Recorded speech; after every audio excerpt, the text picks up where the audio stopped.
ہمیں نہیں معلوم کہ اگلے سال ہماری زندگی میں یہ دن آتے بھی ہیں یا نہیں، ہم اس سے پہلے ہی نہ دنیا سے چلے جائیں.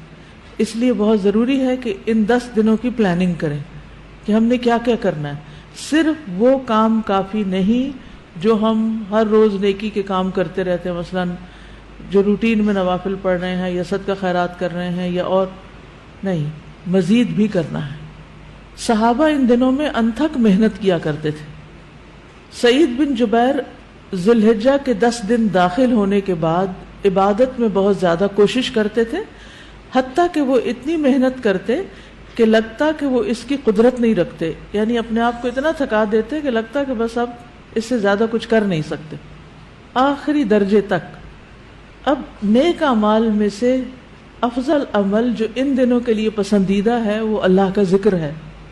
نبی صلی اللہ علیہ وسلم نے فرمایا کوئی دن اللہ کے ہاں ان 10 دنوں سے زیادہ عظمت والا نہیں ہے، اور نہ ہی کسی دن کا عمل اللہ تعالیٰ کو ان 10 دنوں کے عمل سے محبوب ہے. یعنی نہ دن ان دنوں سے افضل ہے اور کوئی اور عمل اس سے افضل نہیں.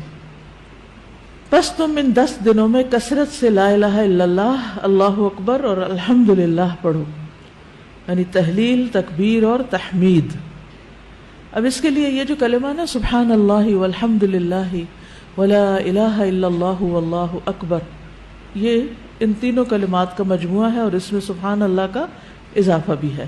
اسی طرح اللہ اکبر لا الہ الا اللہ واللہ اکبر وللہ الحمد. ٹھیک ہے، اس میں بھی تینوں چیزیں آ جاتی، الحمد بھی آ جاتی ہے، اللہ کی حمد بھی آ جاتی ہے، اور لا الہ الا اللہ اور اللہ اکبر بھی آ جاتا ہے.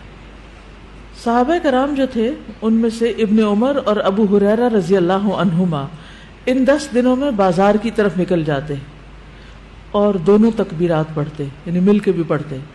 لوگ ان کی تکبیر سن کر تکبیر کہتے، یعنی یہ پڑھتے تو جو سنتا تو وہ بھی کہنا شروع کر دیتا.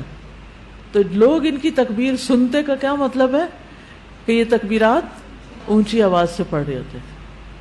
آپ دیکھیں گھروں میں اکثر لوگ گنگناتے رہتے ہیں یا کچھ، تو گھروں میں بھی تکبیرات اونچی آواز سے پڑھیے، چلتے پھرتے اونچی آواز سے پڑھیے تاکہ دوسروں کو یاد آ جائے. اونچی آواز سے پڑھنے کا مقصد اصل میں کیا ہے؟ یاد دہانی، کہ دوسرے لوگ بھی پڑھنا شروع کر دیں. پھر اسی طرح محمد بن علی جو تھے، ان صحیح بخاری میں آتا ہے کہ وہ نفل نمازوں کے بعد بھی تکبیر کہتے تھے. یعنی نفل نماز پڑھ کے، جیسے تہجد کے پڑھے یا چاشت اشراق کے پڑھے یا پھر اس کے علاوہ، تو وہ نفل پڑھ کے بھی تکبیر پڑھتے تھے. اسی طرح عورتیں بھی تکبیرات پڑھتی تھی. ابن عمر منا کے ان دنوں میں نمازوں کے بعد بستر پر، راستے میں اور دن کے تمام ہی حصوں میں تکبیر کہتے، یعنی وہ ہر موقع پہ کہتے. انہوں نے صرف نفل کے لیے خاص نہیں کیا تھا، یہ صرف بازار کے لیے ہی نہیں بلکہ بستر پہ بھی کہتے اور راستے میں بھی اور خیمے میں بھی اور ہر جگہ. اور ان میں سے کوئی بھی آپ الفاظ پڑھ سکتے ہیں، اللہ اکبر لا الہ الا اللہ واللہ اکبر وللہ الحمد، اور اللہ اکبر وللہ الحمد، اللہ اکبر.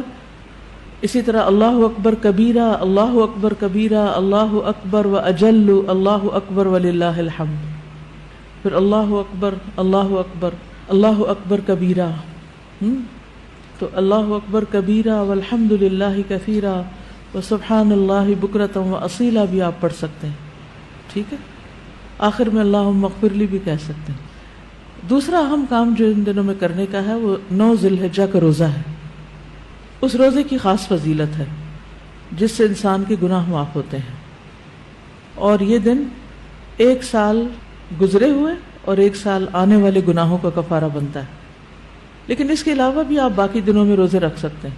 خاص طور پر جن کے رمضان کے روزے رہتے ہوں وہ ان دنوں میں قضا کر لیں.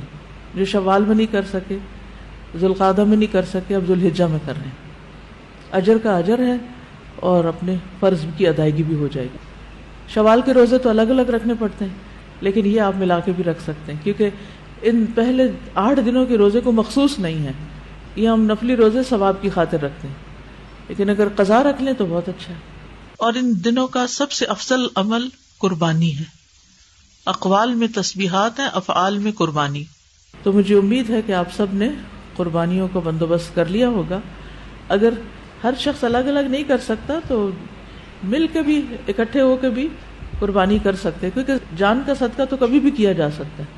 تو عام دنوں میں کرنے کے بجائے ان دنوں میں انسان کر لے، ان دنوں میں پیسے جمع کرا لے. خاص طور پر غریبوں تک جو پہنچایا جاتا ہے گوشت، اس میں انسان اپنا حصہ ڈال لے. ایک طرف کیا کرنا ہے، تسبیحات کی کثرت، اور دوسری طرف کیا چھوڑنا ہے، غیبت، چگلی، طانا، فضول میں لغو باتیں، ہنسی مذاق.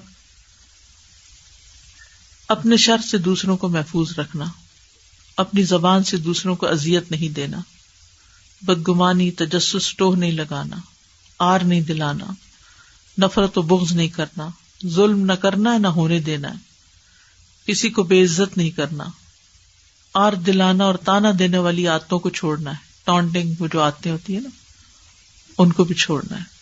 غصہ نافذ کرنے کی طاقت رکھنے کے باوجود اس کو چھوڑ دینا ہے.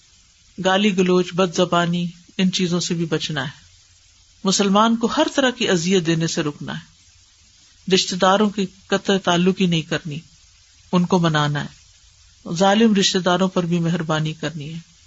اپنے شر سے پڑوسیوں کو بچانا ہے.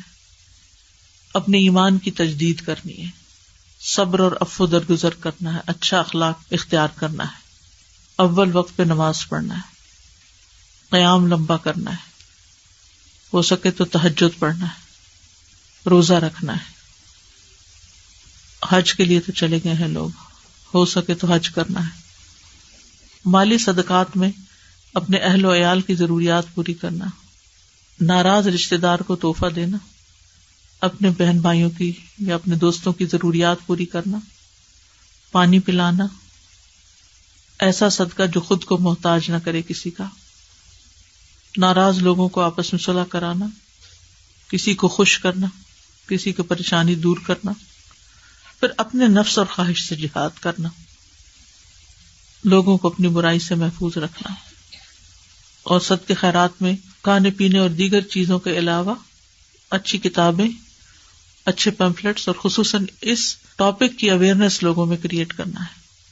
قرآن کی تلاوت میں عام روٹین سے زیادہ پڑھنا، اس کو انکریز کرنا ہے. اللہ سبحانہ و تعالی ہمیں عمل کی توفیق عطا فرمائے.